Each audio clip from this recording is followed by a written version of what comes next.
यशोमती मैया के नंद लाला।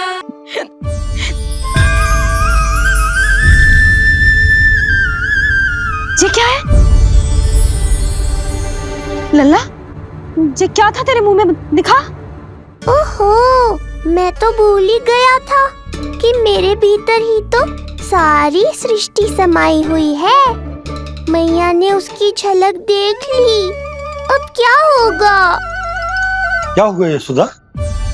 सुनो जी, हमारे लल्ला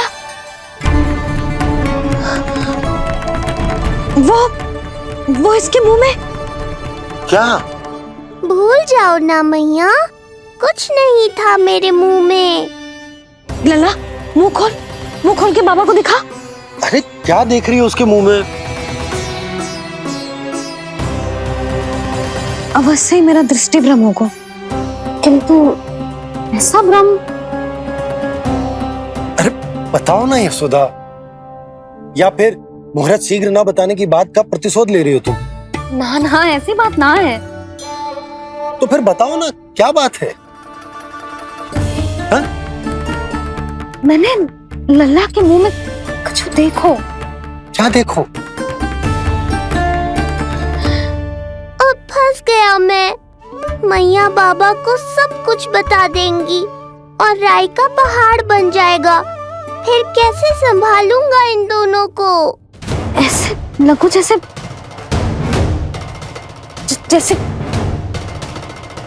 पूरा का पूरा ब्रह्मांड। ब्रह्मांड लल्ला के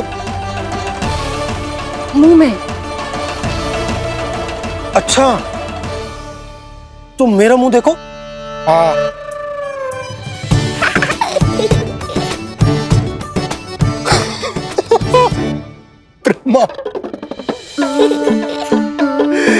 यशोदा, मुझे पता था आप मेरा उपहास उड़ाओगे। अरे नहीं, तुम देखो तो सही।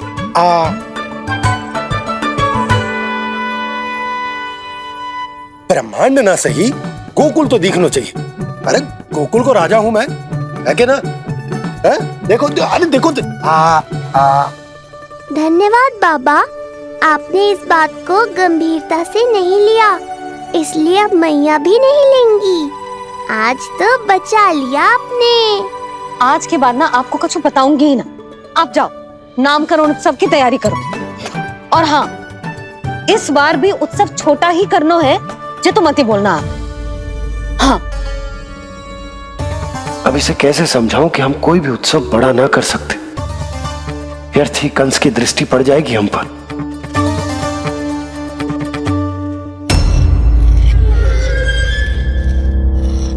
लगता है आपके सैनिक और तलवार दोनों की धार कुंद पड़ गई है महाराज। महाराज, मुझे भय था कि कहीं ऋषि गर्ग मुझे श्राप ना दे दे।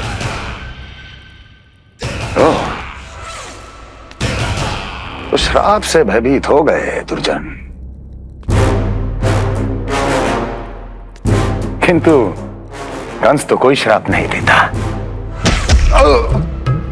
सीधा मृत्यु देता है। ऐसा न करे महाराज, दया करें, दया निदान।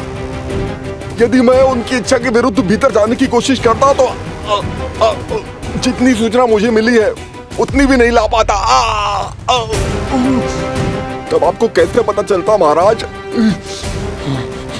कि आपकी बहन और बहनोई मात्र अपनी मृत संतानों के श्राद्ध के लिए वहां नहीं गए थे?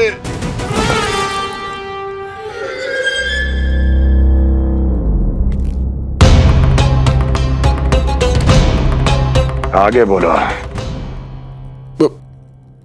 पूरी तरह तो नहीं सुन पाया महाराज, किंतु मैंने स्वयं अपने नेत्रों से देखा है महाराज। राजकुमारी देवकी ने ऋषि गर्ग के हाथ में कुछ दिया था। ये सत्य है महाराज, और ऋषि गर्ग ने उन दोनों को वचन भी दिया था। सही समय की प्रतीक्षा कीजिए राजन, आपके दोनों कार्य पूर्ण होंगे। महाराज, मैं आपका सबसे विश्वसनीय सेवक हूं। आपके हर आदेश का पालन करना मेरा अधिकार है और मैंने अपने अधिकारों का पालन किया भी है महाराज। किंतु फिर भी यदि मेरी ओर से कोई भूल हुई हो, मुझे क्षमा करे दयानिदान, मुझे क्षमा करे। इसका अर्थ है कि उत्कच सही कह रहा था। वो दोनों अवश्य ही कोई ना कोई षड्यंत्र रच रहे हैं मेरे विरुद्ध। समय आ गया है, अब मुझे किसी ऐसे की खोज करनी होगी जो उतना ही शक्तिशाली हो जितनी की मेरी ये तलवार।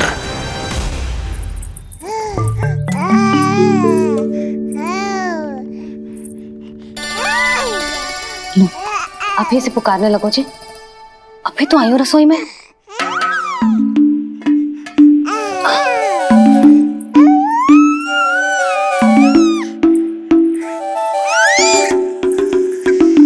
शीघ्र ही तुझे भी अपने बाबा का हाथ बटाना पड़ेगा, समझ रहे हो ना? बटाएगा ना हाथ? अभी जो 100 दिन का भी ना हो और जिस नन्हे से बालक को काम काज का भार सौंपने की बात करने लगे। काम का नाम सुनते ही मुख से स्वर ना निकल रहे तेरे। अभी तो बड़ा ऊ कर रहा था। बता, हाथ बटाएगो कि ना? अरे बता ना।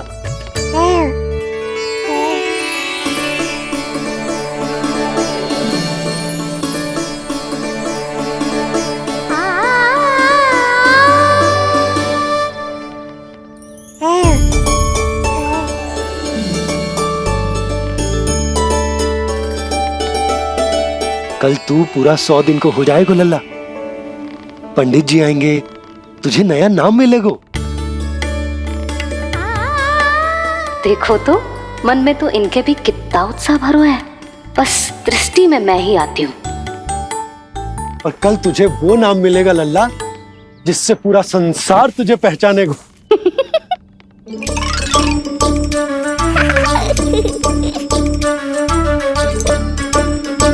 अब लल्ला, कितना कार्य शेष है और तूने मुझे बातों में लगा लियो। मुझे क्यों फंसा रहे हो बाबा? छुपाने की कोई आवश्यकता ना है। जितनी उत्साहित मैं हूँ उतने ही उत्साहित आप भी हो इसके नामकरण को लेके, पता है मुझे। लल्ला के नामकरण पे उसके बाबा उत्साहित ना होंगे? बिल्कुल होंगे, इसीलिए तो कह रही हूँ अपना उत्साह बांटो अपने लल्ला के साथ। मैं अभी आई। अच्छा, ऐसे तो तुम लल्ला को छोड़ के कहीं ना जाती। अभी कहाँ चली? रोहिणी जिज्जी के पास, और कहाँ? लल्ला और उसके दाऊ के नामकरण की तैयारी करनी है कि ना? कितने लोगों को आमंत्रित करना है, कितने प्रकार की मिठाइयां बनानी है, ढोल वाले को कितने बजे का समय देना है, ये सब सुनिश्चित करना है ना, ताकि जे उत्सव गोकुल का सबसे बड़ा उत्सव हो। अरे सूची देनी है जिज्जी को।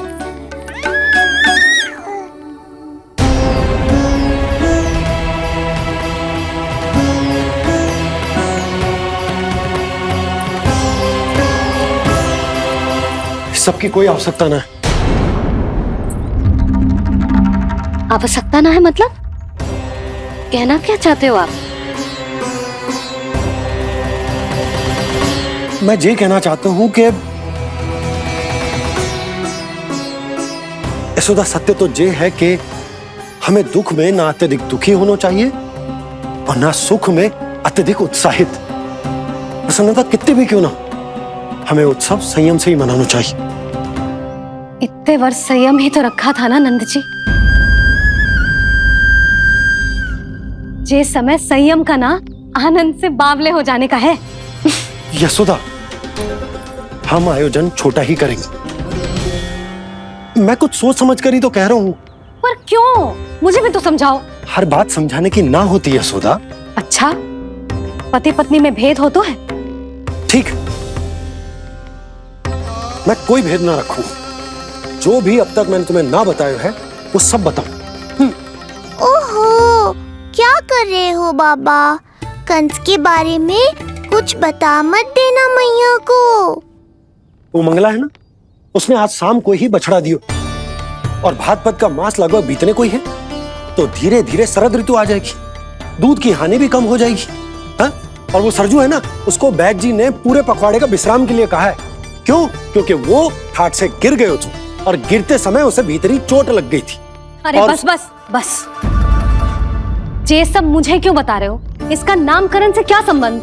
तुम्ही ने तो कही ना कि पति पत्नी के बीच में कोई भेद ना होता। तो मुझे जो भी बात पता है मैं तुम्हें बताऊंगा। कितनी समझदारी से बात बदल देते हो आप, और भोली भाली मैं आपकी बातों में आ जाती हूँ, और इस सब में असली बात तो रह ही जाती है। किंतु आज बात मेरे लल्ला की है। उत्सव तो विशाल ही होगा, और इस बारे में कछु और ना सुनूंगी मैं। आप लल्ला का ध्यान रखो, मैं जा रही हूँ रोहिणी जीजी के पास। यशोदा,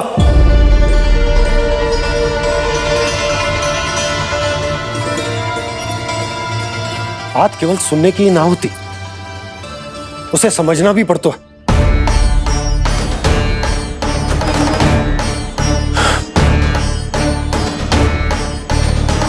विश्वास है ना मुझ पर? मैं कुछ सोच समझ कर ही कर रहा हूं ना। उत्सव तो छोटा ही होगा।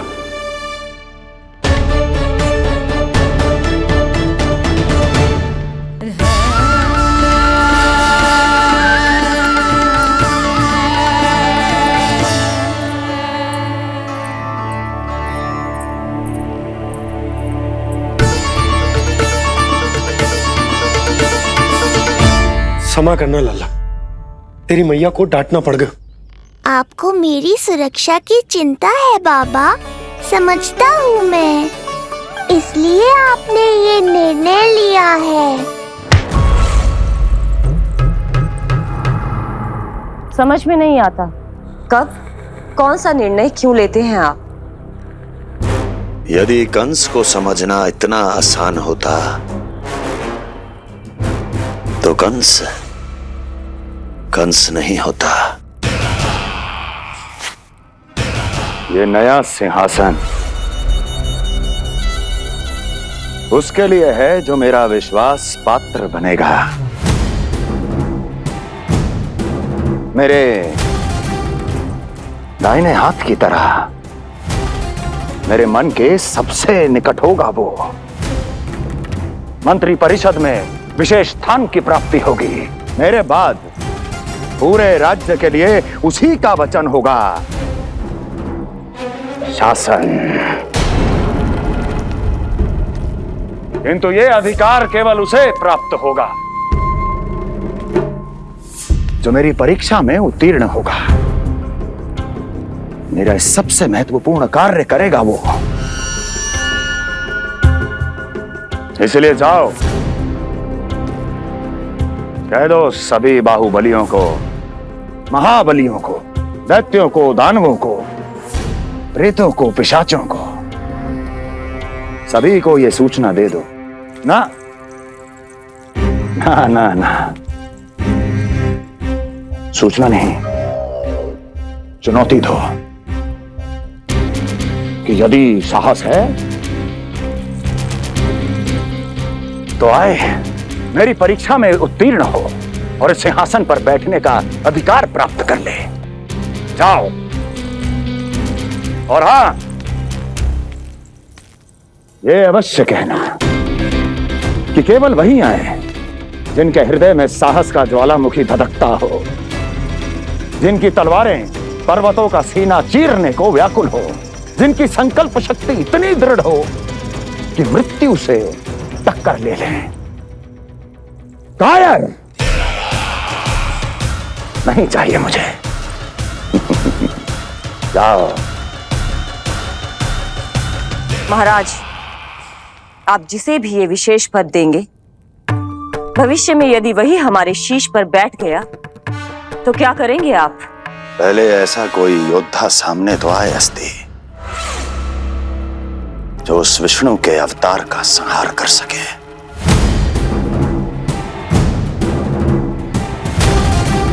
और जहां तक प्रश्न है हमारे शीश पर बैठने का,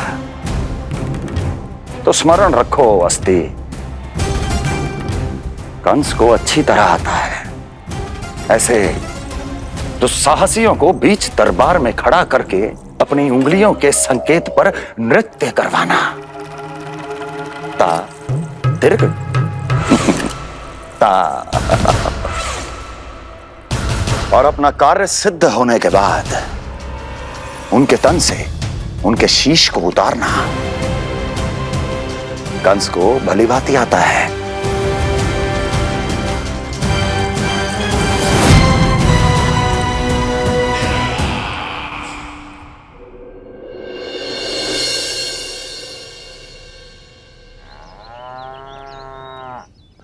पूरे 100 दिन का होगा हुआ तो लल्ला, कम से कम 100 व्यक्ति तो आने चाहिए थे ना तेरे और तेरे दाऊ के नामकरण में। हाँ, अब तुम मुस्कुरा क्या रहो है? तू ही बता, जे भवन देख के लग रहा है कि यहाँ कोई उत्सव है? बिना अतिथियों के कैसा उत्सव और कैसा आनंद, तू ही बता। और मैं करूं भी तो क्या? पता है लल्ला, मुझे तो लग रहा है तेरे बाबा ना कंजूस होगा है। नहीं तो भला और क्या समस्या हो सकती है उन्हें बड़े आयोजन से? अरे गोकुल के राजा का लल्ला है तू, राजकुमार। यदि तेरा आयोजन बड़ा ना होगो तो भला किसका होगो?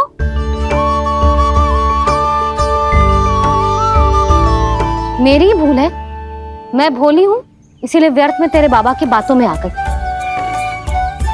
मैं भोली हूं ना, व्यर्थ में उनका कहा मान गई। किंतु अब ना मैं कोई मांग रखूंगी, ना मैं उनसे बात करूंगी।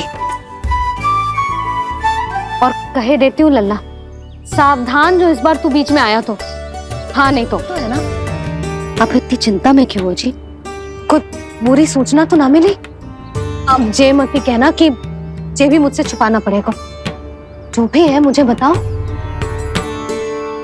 पंडित सदानंद जी महाराज वो नामकरण के लिए ना आ सके। उनकी बिटिया के पांव भारी, उसे लिवाने वो समधियाने गए। ये तो शुभ समाचार है।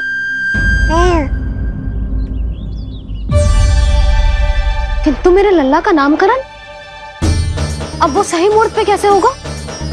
वही तो समझ ना आ रहा। ऐसे मन छोटा करने की आवश्यकता नहीं है मैया बाबा। आप दोनों तो स्वागत की तैयारी करो, आ रहे हैं वो।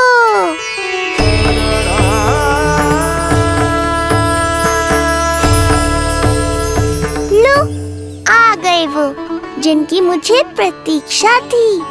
आप दोनों व्यर्थ ही चिंता कर रहे थे।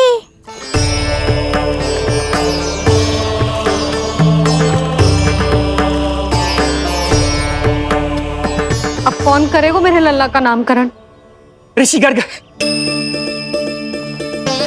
नंदराज, रानी भाभी, महान ऋषि गर्ग हमारे गांव में पधारे हैं।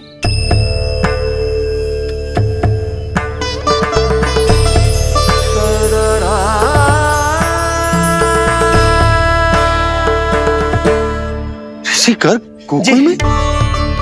हाँ नंदराज, और कह रहे थे उन्हें यादव राज वासुदेव जी ने भेजो है रानी जी के पास।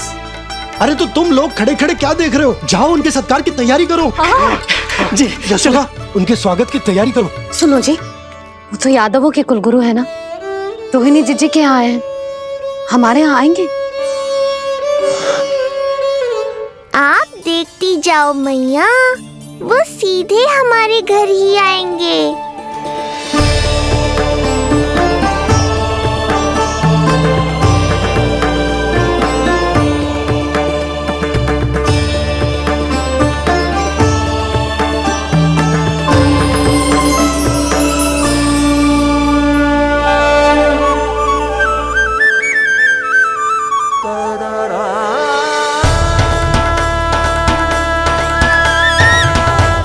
ये क्या हो रहा है मुझे?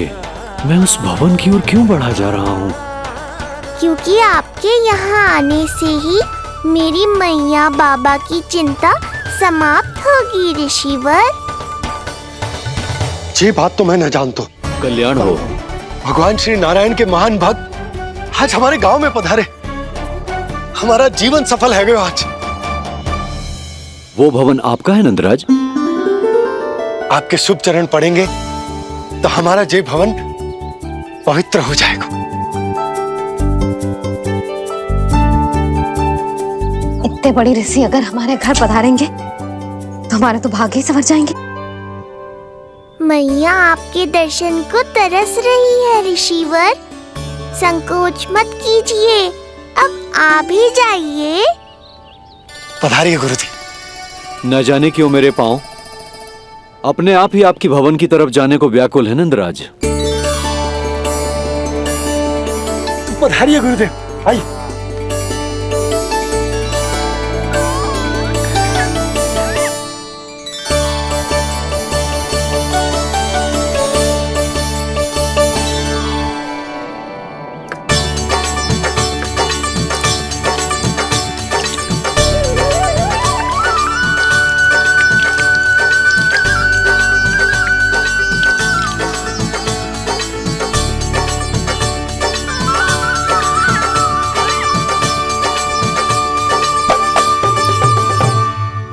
कल्याण हो।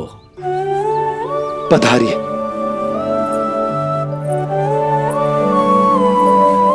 आया तो था मैं रानी रोहिणी के भवन में, पर पता नहीं कैसे यहाँ खींचा चला आया। विराजिए गुरुदेव। महाराज, आप इसे भी रोहिणी जिज्जी का ही घर समझिए। मैं अब भी बुलाकर लाती हूँ। महाराज, ये हमारा सौभाग्य है कि आपने यहाँ आना स्वीकार किया। कहिए, क्या सेवा करूं मैं आपकी? मुझे आपके भाई वासुदेव ने भेजा है नंदराज।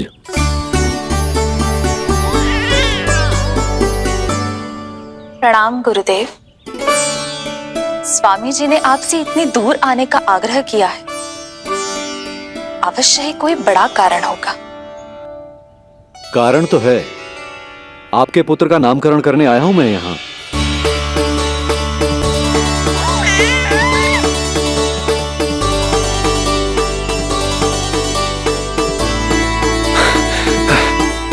ऋषिवर, तब तो आप अत्यंत ही शुभ दिन पधारे। आज का ही मुहूर्त निकलो है भाभी के लल्ला और हमारे लल्ला के नामकरण के लिए। हम तो पंडित जी गांव से बाहर हैं, इसीलिए आप। अब तो आप यहाँ आ गए हो, आप हमारे भी लल्ला का नामकरण कर दो ना। पुत्री, ये क्या कह रही हो तुम?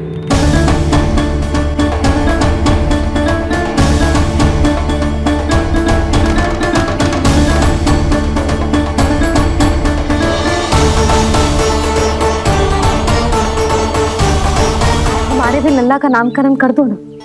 पुत्री, ये क्या कह रही हो तुम? विनती कर रही हूँ, और मेरी जे आग्रह अस्वीकार मत ही करो। आप दोनों भाइयों का नामकरण एक साथ हो जाएगा।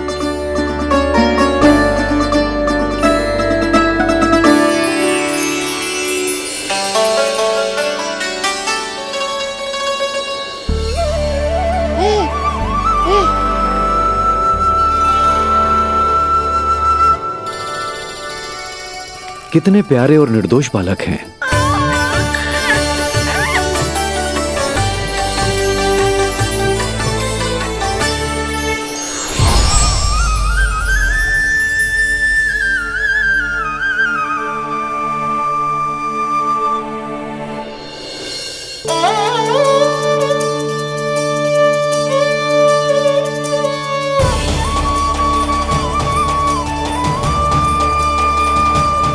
इन दोनों को देखकर गुरुदेव की आंखों में आंसू क्यों आ गए?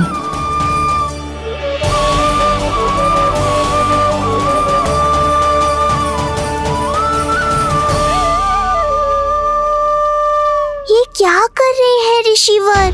संभालिए अपने आप को, नहीं तो मेरा रहस्य खुल जाएगा आज। अरे ऋषिवर, हाथ मत जोड़िए। इससे पहले कि गड़बड़ हो जाए, अपनी नमस्कार मुद्रा को आशीर्वाद मुद्रा में बदल दीजिए। बात को समझिए। मैंने ये अवतार मैया और लल्ला के अद्भुत संबंध का अनुभव करने के लिए लिया है। पर आपकी भावुकता के कारण यदि मैया को मेरा सत्य पता चल गया तो ये संबंध ही बदल जाएगा।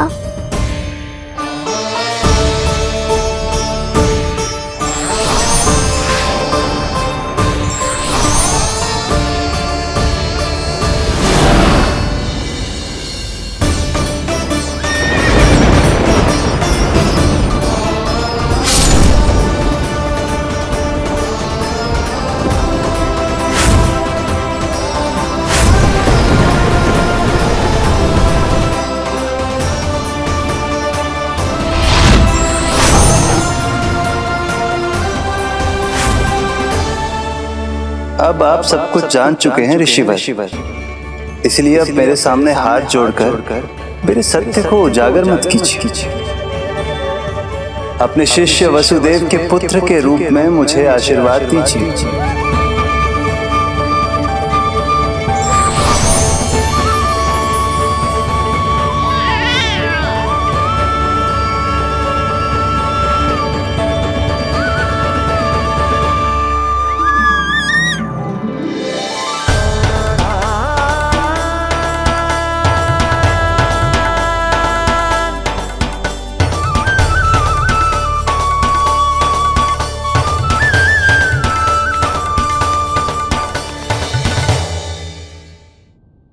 ऋषिवर, आप मौन क्यों हैं? और आपकी आंखों में आंसू? सब कुछ ठीक है ना? अब तो आप हमारे लल्ला का नामकरण करोगे ना? इन दोनों का नामकरण करना मेरा सौभाग्य होगा पुत्री।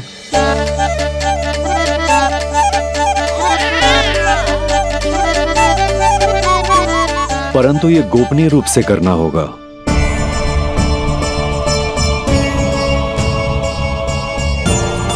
अवश्य ही स्वामी का आग्रह होगा, ताकि कंस की बुरी दृष्टि हमारे पुत्र पर ना पड़े। ये तो बहुत महान ऋषि हैं, इन्हें कंस के अत्याचारों के बारे में अवश्य पता होगा। अपनी संतान का नामकरण संस्कार करना एक मां के लिए उत्सव से कम नहीं होता है, पर यह छुपकर करना होगा। आप दोनों को स्वीकार तो है ना? जैसी आपकी आज्ञा गुरुदेव। स्वीकार है गुरुदेव। तो फिर कहाँ करना है हमें नामकरण का प्रबंध? गुरुदेव, मंदिर सही रहेगा? उससे पवित्र स्थान तो हो ही नहीं सकता है। ऋषिवर, आप तनिक विश्राम कीजिए, हम लोग प्रबंध करते हैं। मैं कुछ समय इन बालकों के साथ व्यतीत करना चाहूंगा। ये तो इनका सौभाग्य होगा। हमें आज्ञा दीजिए।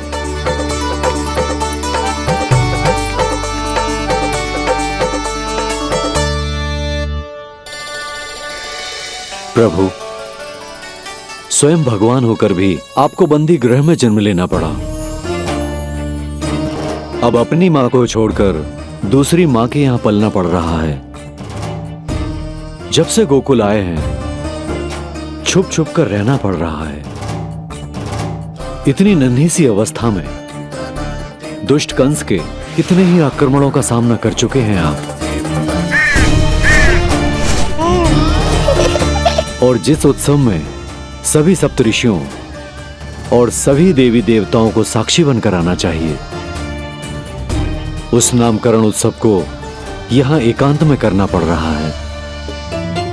क्यों प्रभु, इतने कष्टों को सहकर ये अवतार क्यों लिया है आपने?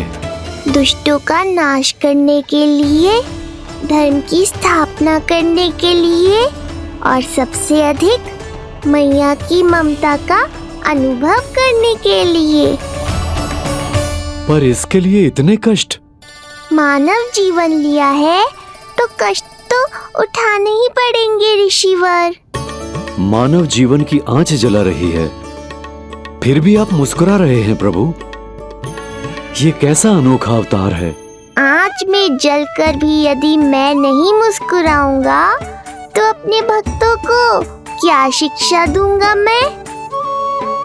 आज एक कंस का प्रकोप है, भविष्य में सहस्रों कंस होंगे और आने वाले युगों में होंगे अनगिनत कंस। उस समय मेरे भक्तों को पता होना चाहिए कि अपने कष्टों को कैसे सहना है और धर्म के पथ पर अडिग कैसे रहना है।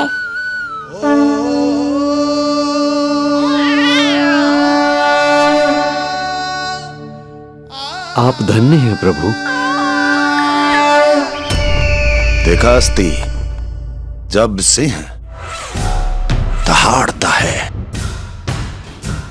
तो वन के सभी जीव जंतु इकट्ठे हो ही जाते हैं। वो सब जो मेरा विश्वास पात्र होने का अधिकार और ये सिंहासन पाना चाहते हैं, सामने आए। बुद्धि के बिना बल अपंग होता है महाराज, और मेरे पास बुद्धि और बल दोनों हैं। आप केवल आदेश दीजिए किसका संहार करना है।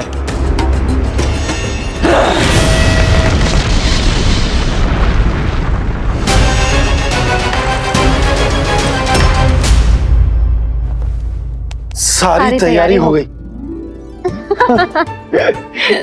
बोलो। आप गुरुदेव को बुला लो, मैं रोनी जीजी और बालकों को ले आती हूँ। यशोदा, तुम रुष्ट तो ना हो ना मुझसे? मैं भला रुष्ट क्यों होने लगी? नहीं, तुम जो उत्सव बड़े धूमधाम से करना चाहती थी और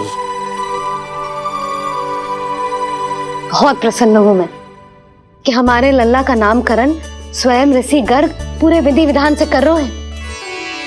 मैं समझ गई, उत्सव बड़ा हो या ना हो, प्रसन्नता बड़ी होनी चाहिए। अरे मैं तो इतनी उत्साहित हूँ कि दोनों भाइयों का नामकरण आज के शुभ मुहूर्त पे हो रहा है। तो इससे पहले जो बीत जाए, जाओ। आप भी बुला लो।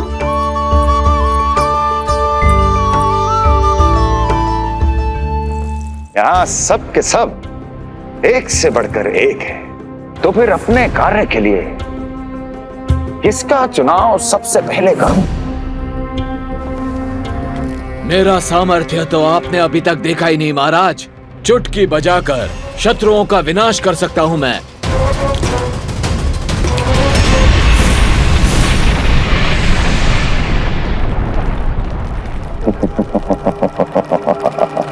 वाह!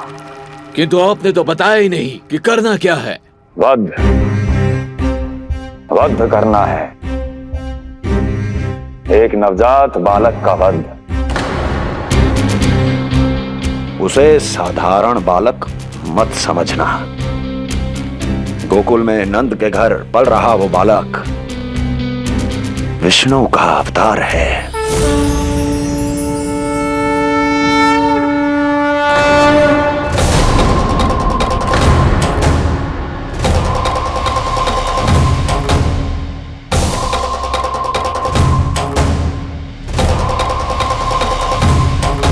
क्या हुआ? इतना सन्नाटा क्यों छा गया? क्षमा कीजिए महाराज, पर मैं नन्हे बालकों के साथ हिंसा नहीं करता। विष्णु अवतार बड़ा छलिया है महाराज, मैं उसका मुख भी नहीं देखना चाहता।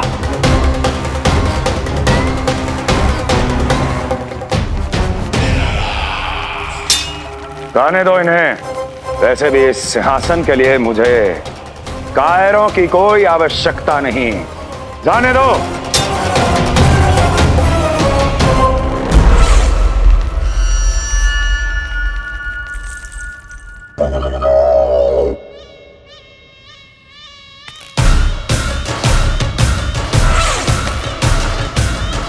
दुर्जय, क्या कहा था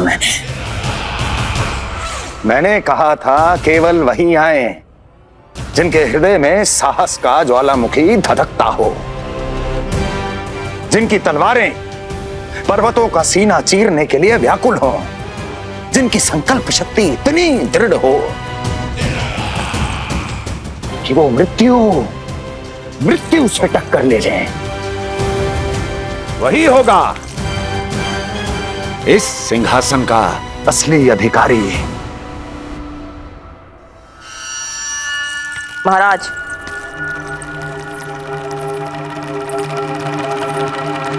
ना तो आपके दिए इस सम्मान का कोई मूल्य रह गया है और ना ही आपके भय का।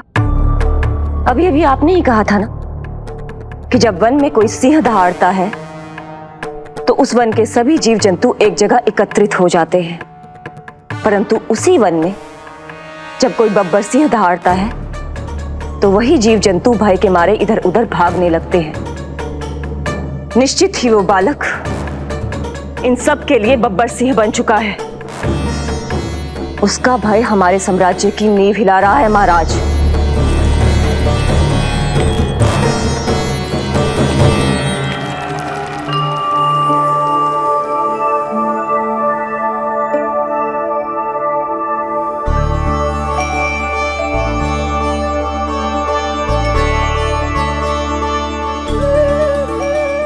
हे नारायण, मेरा मार्गदर्शन कीजिए।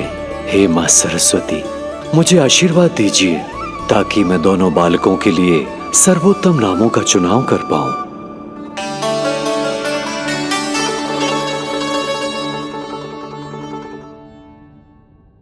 आपके पुत्र को बड़े भाई के कर्तव्य का निर्वाह करना है और इस दायित्व को प्रभु श्री राम से अच्छा किसने निभाया है? जैसा अटूट संबंध उनका अपने भाइयों के साथ था, मैं श्री नारायण से प्रार्थना करता हूं कि वैसा ही प्रेमपूर्ण संबंध इसका भी अपने छोटे भाई के साथ हो।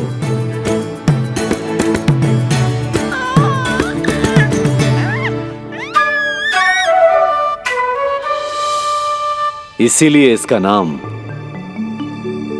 राम हो। इसीलिए इसका नाम राम, इसीलिए इसका नाम राम।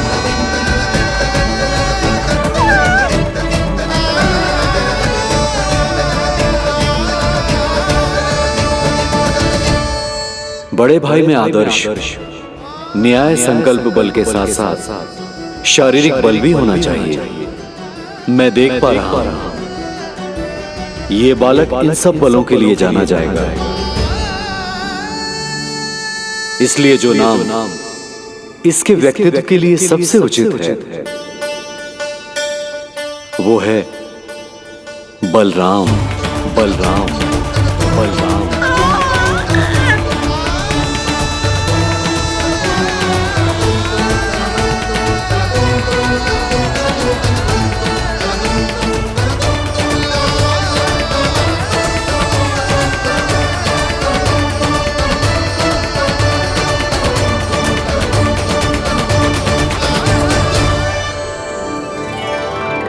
अल्लाह।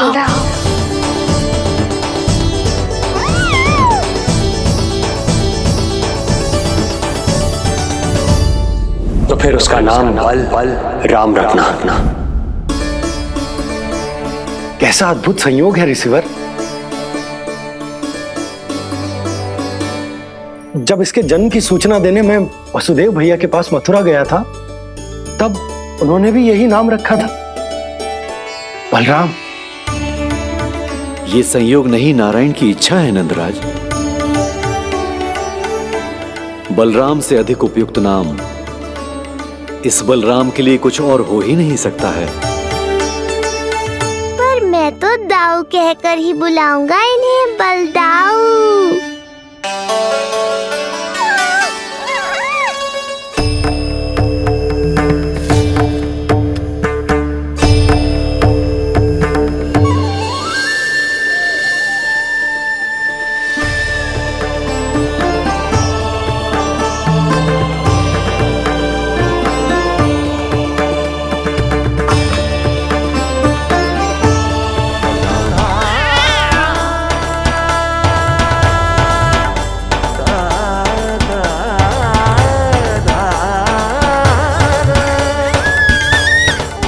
गुरुदेव, कितना अद्भुत नाम दिया है आपने इसे। अब मेरे लल्ला को भी ऐसा ही कोई उत्तम सा नाम दे दो।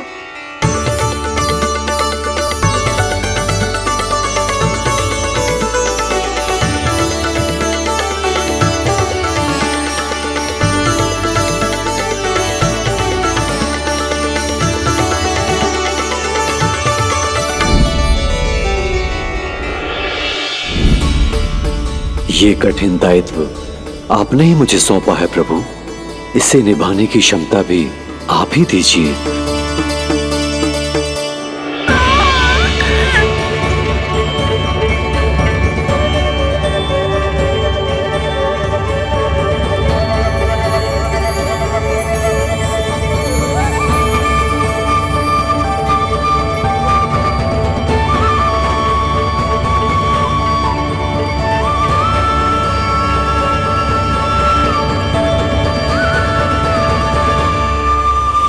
कृष्ण कृष्ण कृष्ण कृष्ण कृष्ण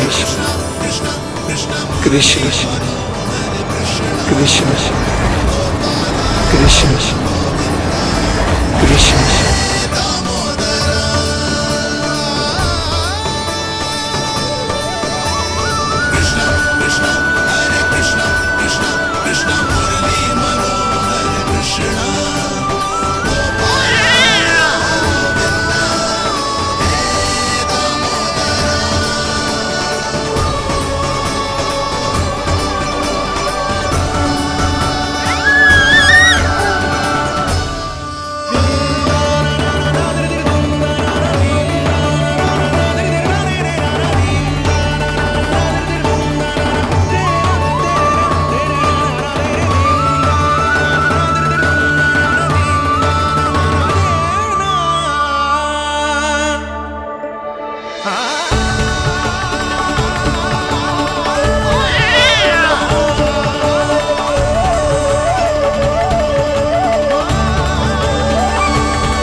ये अनेक विशेषताओं से भरा हुआ है। क बना है कमलकांत से, अर्थात वो जो श्रीपति विष्णु जैसा हो।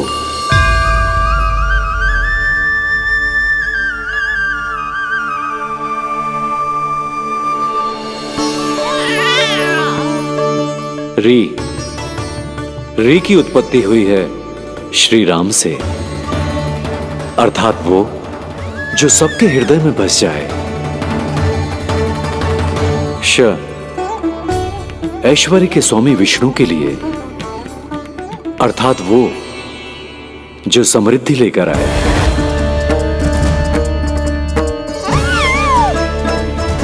और ना है नरसिंह के लिए, अर्थात वो जो रक्षा करे। और अंत में आकार की मात्रा सूचक है अग्निदेव का, अर्थात वो जो स्वयं तप कर सबको पवित्र कर दे।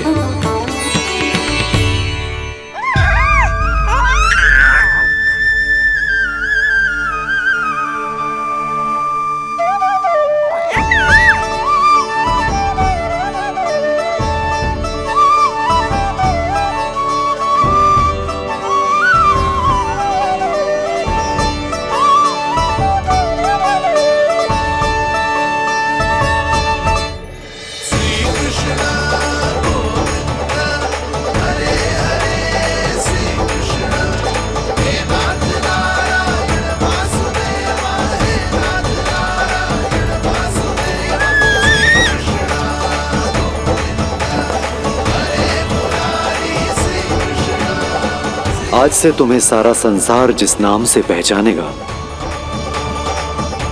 वो नाम है कृष्ण। वो नाम है कृष्ण।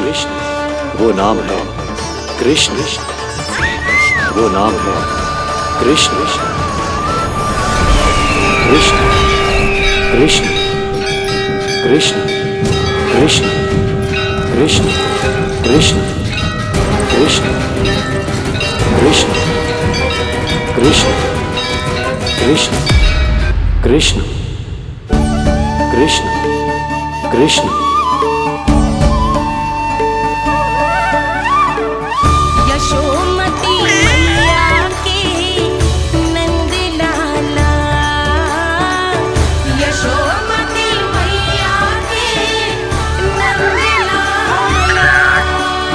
असुरी कार्य करने वालों के लिए कृष्ण नाम का अर्थ एक और भी होगा। वो घनी अंधेरी रात जिसमें इसने जन्म लिया, पर इससे जो प्रेम करते हैं उन सभी के लिए कृष्ण नाम का अर्थ होगा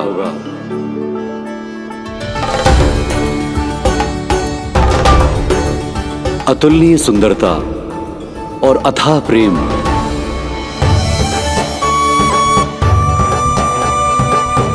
इन दोनों विशेषताओं का साक्षात स्वरूप होगा ये कृष्ण।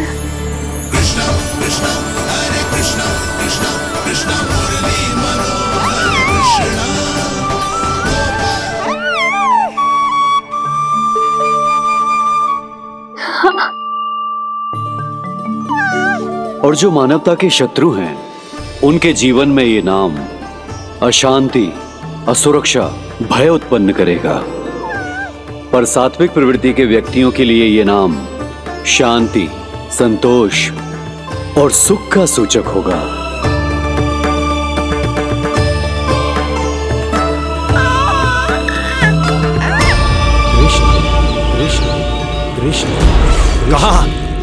कहां से आ रही है ये ध्वनियां? कहां से आ रही है ये ध्वनियां?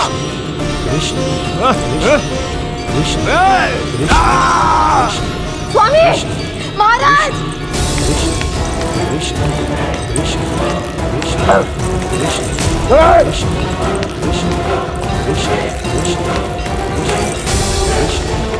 कैसी ध्वनि महाराज?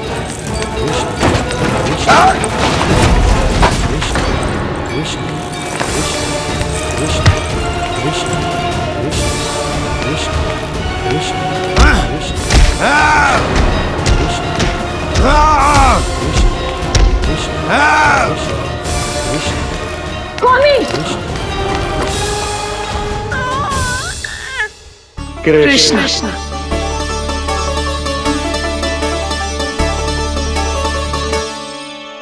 कृष्ण, जे नाम अनंत काल तक स्मरण किया जाता रहेगा, जय तेरी मैया का आशीर्वाद। संसार मुझे कृष्ण बुलाए या नीलमणि कहकर पुकारे, मैं रहूंगा तो बस यशोमती मैया का नंद लाला। यशोमती मैया के नंद लाला, यशोमती मैया के नंद लाला।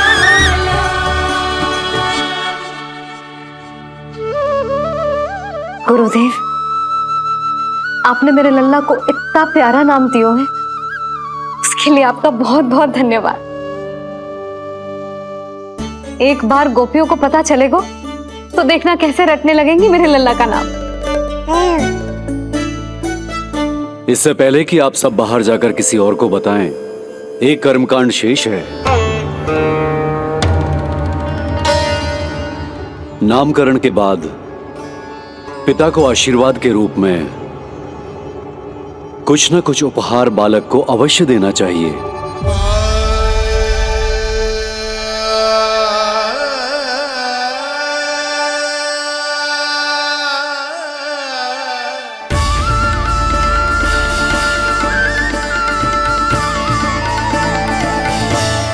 मैं क्या दूं?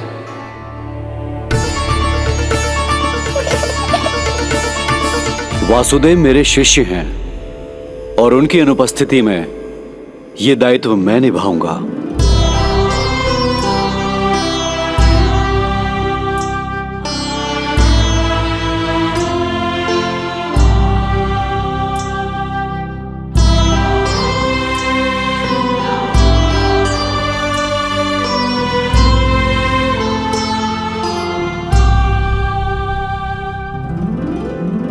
इसे अपने पिता की ओर से स्वीकार करो पुत्र।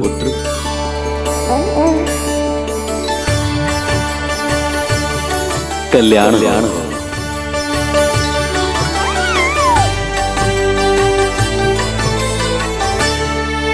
क्या दूं मैं इसे?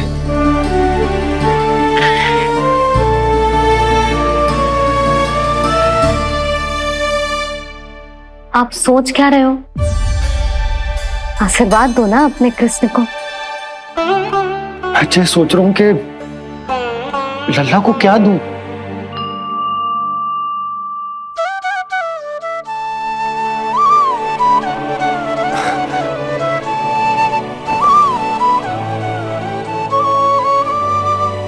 लल्ला,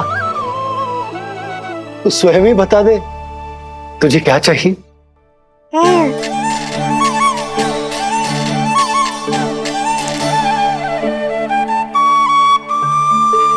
देखो जी, लल्ला ने ही आपकी उलझन समाप्त कर दी।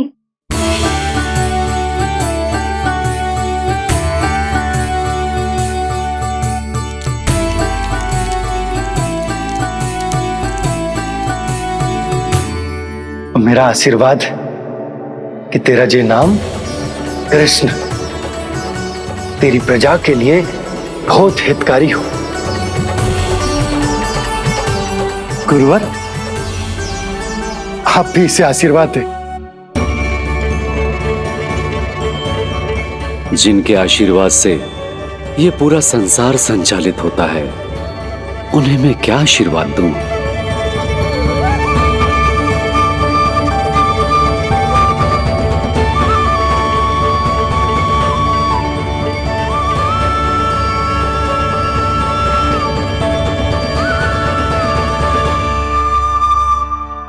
आपने तो मुझे मेरा नाम दिया है ऋषिवर।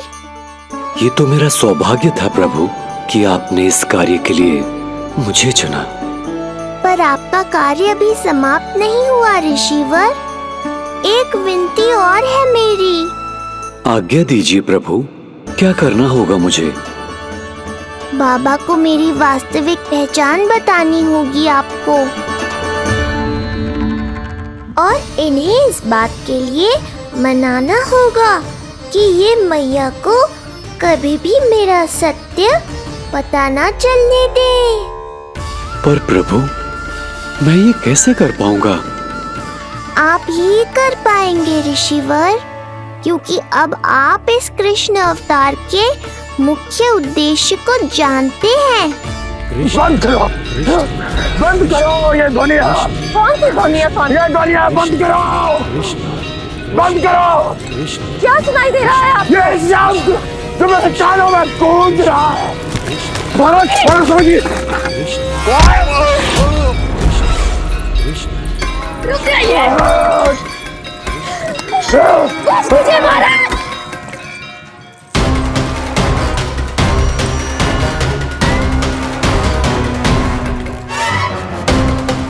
आप भूल रहे हैं कि आप मथुरा नरेश है, कंस है आप। और किसी भी व्यक्ति, वस्तु या घटना से महाराज कंस इतने व्यथित नहीं हो सकते कि वो सुदबुद्ध खो बैठे। स्वयं को संभालिए महाराज। बंद हो गई, बंद हो गई, बंद हो गया वो स्वर, बंद हो गई वो ध्वनिया।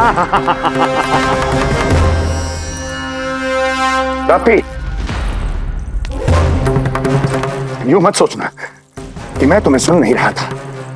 तुम सत्य कह रही हो। मैं कंस हूं, किसी भी व्यक्ति, वस्तु या घटना से व्यथित नहीं हो सकता। दुर्जन, जी महाराज, इस सिंहासन को पुनः स्थापित करो। यदि कोई भी योग्य इसे स्वयं सिद्ध करने नहीं आता तो मुझे पता है मुझे क्या करना है, कैसे उस दुष्ट बालक का संहार करना है। मैं भली भांति जानता हूं। ये दायित्व आपको ही निभाना होगा ऋषिवर। इससे दो लाभ होंगे। एक तो मेरे बाबा कंस के कारण होने वाली चिंता से मुक्त हो जाएंगे, और आवश्यकता पड़ने पर मेरी पहचान को मैया से सुरक्षित रखने में सहायता भी करेंगे।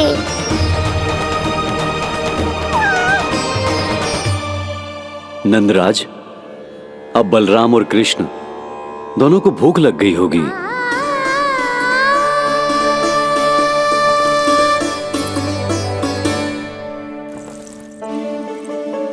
प्रणाम गुरुदेव। प्रणाम गुरुदेव।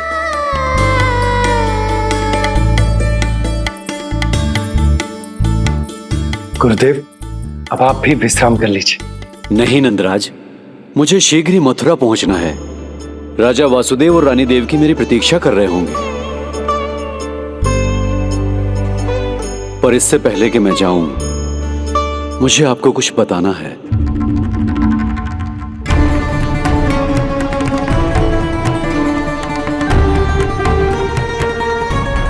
गुरुदेव, आपके ललाट पर बल पड़ गए। सब कुछ ठीक तो है ना? कहीं आप मुझे कंस के बारे में तो ना बताना चाहते? गुरुदेव, मैं जानता हूं कि कंस नवजात शिशुओं की हत्या करवा रहा है।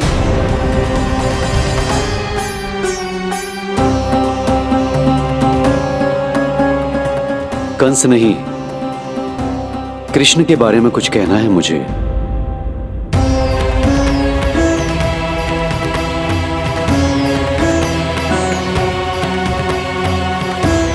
बताइए गुरुवर। मैं एक ऐसा सत्य बताने जा रहा हूं नंदराज, जो है तो वरदान, पर उसे स्वीकारना आपके लिए बहुत कठिन होगा। गुरुदेव, आप जो कह रहे हैं वो मैं समझ ना पा रहा हूं। बताइए ना।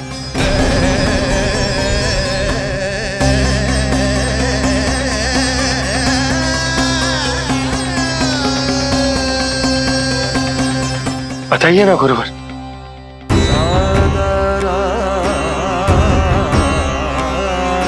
सत्य यह है नंदराज, कृष्ण राजा वासुदेव के पुत्र हैं। कृष्ण राजा वासुदेव के पुत्र हैं। कृष्ण राजा वासुदेव के पुत्र हैं।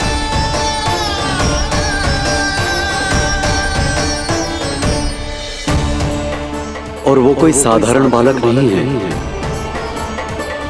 स्वयं श्री हरि विष्णु के अवतार हैं। और वो कोई साधारण बालक नहीं है, स्वयं श्री हरि विष्णु के अवतार हैं।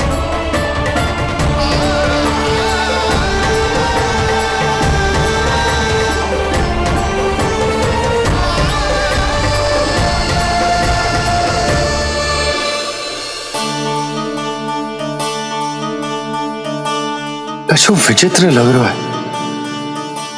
कौन हो तुम? मैं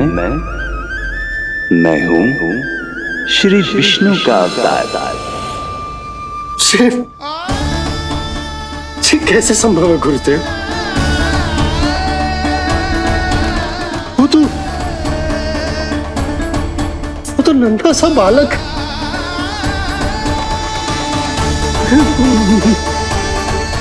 वो श्री नारायण का अवतार कैसे हो सकता है? और गुरुदेव, आप ये सोच भी कैसे सकते हैं कि वो मेरा लल्ला वसुदेव भैया का पुत्र है? यही सत्य है नंदराज, पिछले जन्म में मिले वरदान का फल है ये।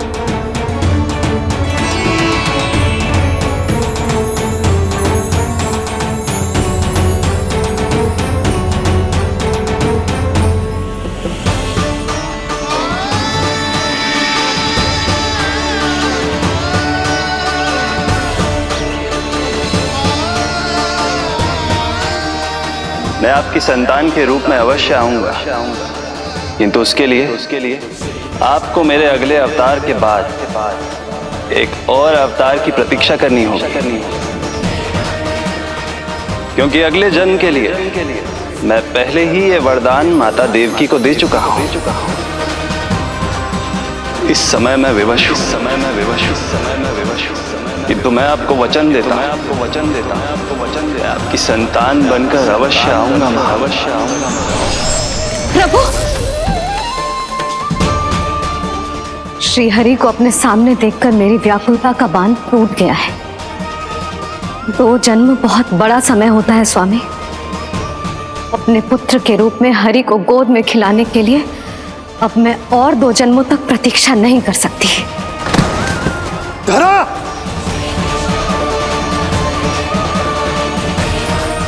माता देवकी को मैं पहले ही वचन दे चुका हूं इसलिए विधि के विधान के अनुसार मुझे उन्हीं का पुत्र बनकर जन्म लेना होगा। किंतु आपकी आतुरता का अनुभव करने के बाद अब मैं भी आपका स्नेह पाने से स्वयं को और वंचित नहीं रख सकता।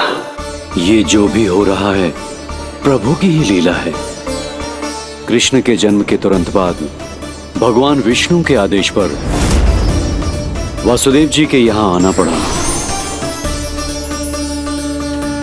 और आपकी और रानी यशोदा की पुत्री को अपने पुत्र के साथ बदलना पड़ा और इस तरह कृष्ण आपके और रानी यशोदा के पुत्र बन गए।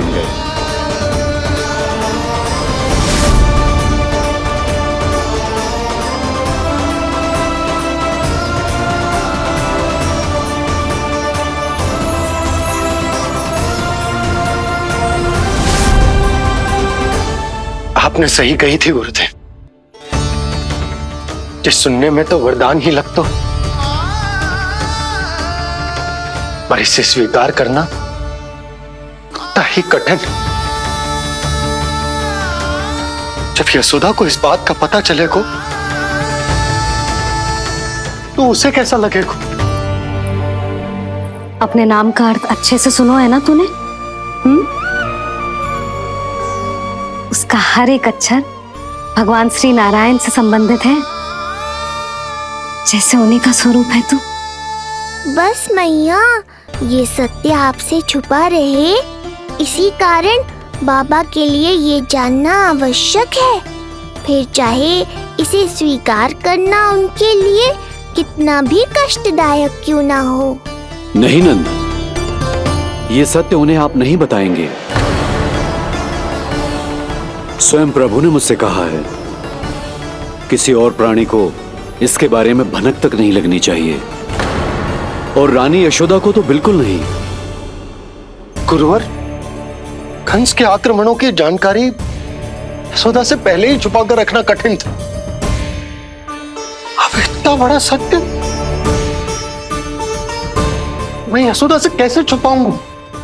आपको छुपाना ही होगा नंदराज। नारायण अपनी मैया की ममता का अनुभव कर पाए, यही तो उनके अवतार का मुख्य उद्देश्य है। मुख्य उद्देश्य? हाँ नंदराज, नर नारायण के अवतार में अपनी तपस्या करते समय प्रभु ने जो अनुभव किया था, उसके कारण ममता के सुख का अनुभव करने के लिए प्रभु व्याकुल हो उठे थे। ऐसा क्या हुआ था, मुझे भी बताइए। हो सकता है ये बात इस सत्य को स्वीकार करने में मेरी सहायता करे। बहुत समय पहले की बात है, अनेक देवी देवता परम प्रभु विष्णु के पास बैकुंठ गए थे। वहां प्रभु की आंखों में आंसू देखकर वो सभी स्तब्ध रह गए।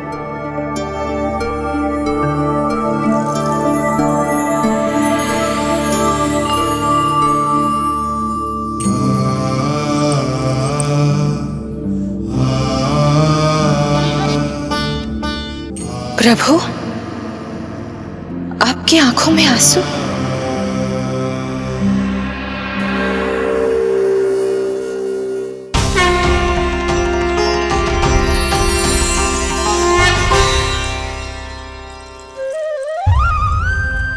चिंता मत कीजिए, आप सब तो जानते हैं हिरण्यकश्यप को मारने के लिए मैंने नरसिंह अर्थात आधे मानव और आधे सिंह के रूप में अवतार लिया था। उस राक्षस का वध करने के बाद नर और सिंह दोनों भागों ने अलग अलग होकर नर और नारायण के रूप में पुनः जन्म लिया। वर्तमान में वो दोनों बद्रिकाश्रम में तपस्या कर रहे हैं।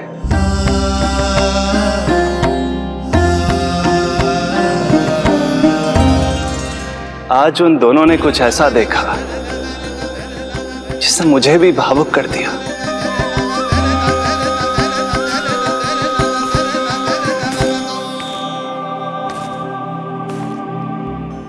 सखा, ये युवक कौन है?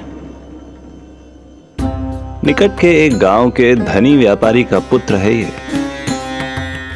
प्रत्येक संध्या वन के उस पार ये अपनी प्रेयसी से मिलने जाता है और फिर रात्रि भर उस नर्तकी के साथ सहवास करने के बाद सुबह अपने निवास को लौट आता है। यदि यही इसका नित्य क्रम है तो फिर आज ये इतने तनाव में क्यों है?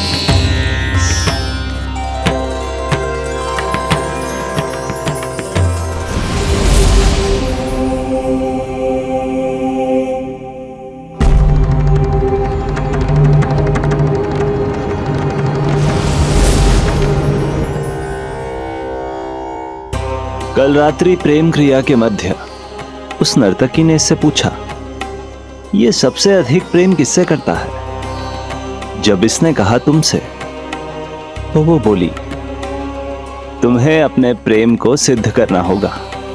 अपनी मां के हृदय को उसके तन से अलग कर मुझे सौंपना होगा। मां का हृदय?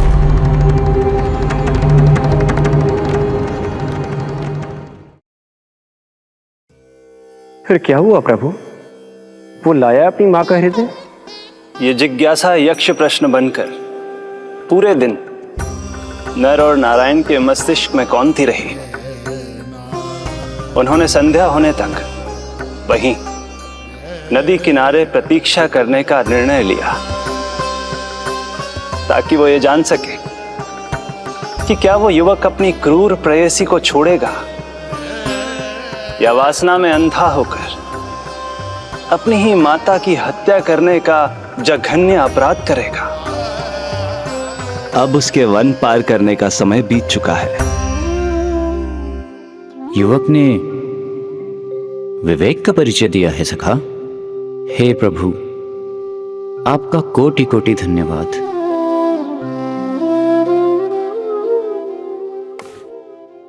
सखा,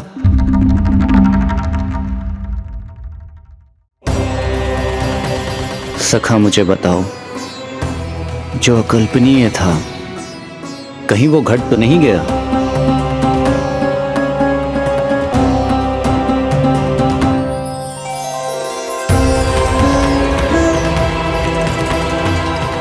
जब इस युवक की मां को इसकी प्रेयसी की क्रूर मांग के बारे में पता चला तो जो उसने किया वो इस समस्त संसार में केवल एक मां ही कर सकती है।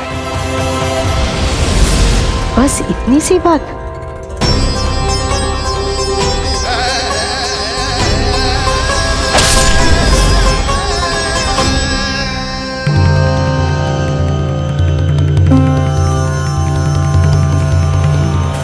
संभाल के मेरे बेटे, कहीं चोट ना लग जाए तुझे। संभाल के मेरे बेटे, कहीं चोट ना लग जाए तुझे।